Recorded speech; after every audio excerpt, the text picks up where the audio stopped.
Mahela Jayawardena, what a man. There it is. Cometh the hour, cometh the Sri Lankan captain.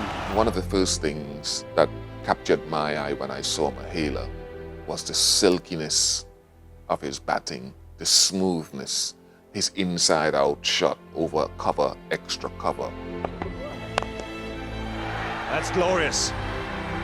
The amazing thing about Jayawardena was that if you turned up to game when he was batting and you didn't look at the scoreboard, you'd probably have no idea how many runs he'd got, whether he was on 20, 120, sometimes even 220.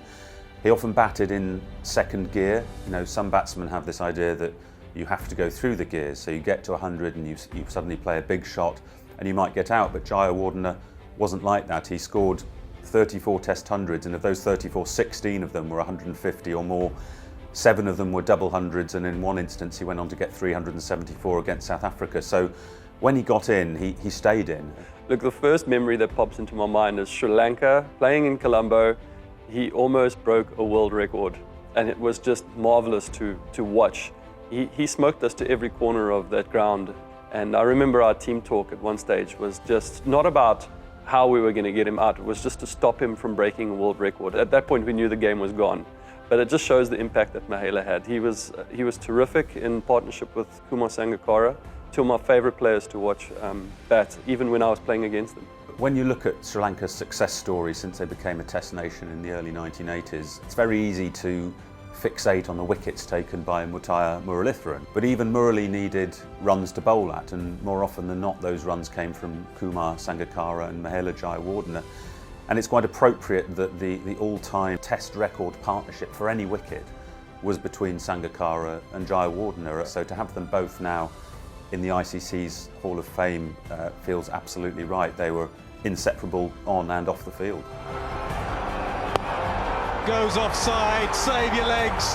Mahela Jayawardena, a high-class innings from a high-class player. The biggest of stages. And the Sri Lankan has delivered. What an innings. He showed that T20 cricket could be played as a touch play, that while he didn't have the power of some of the more modern T20 players, he was able to find gaps. He would hit the ball inside out, he would hit the ball, chip the ball over mid-wicket. Beautifully played. Silky hands, soft hands. They say this game is about bashing the ball. Not if you're Mahela Jayawardena. He was a menace when I bowled to him. He was so difficult, but he was so beautiful to watch. He played a wonderful cover drive, and then the moment you dropped it short, he could pick up pull quite quickly. I marvelled at the way that he went about his business. He wasn't there slogging and trying to smack it all over the place. He had great touch and just a fluidly beautiful player. Now has he got it? Yes, he has. Sri Lanka, the new champions of the ICC World T20. Well played. They've tried so hard, so many times in the finals. For someone to average in that generation, in the mid to late 40s, epitomizes how outstanding Mahela was as a player and leader.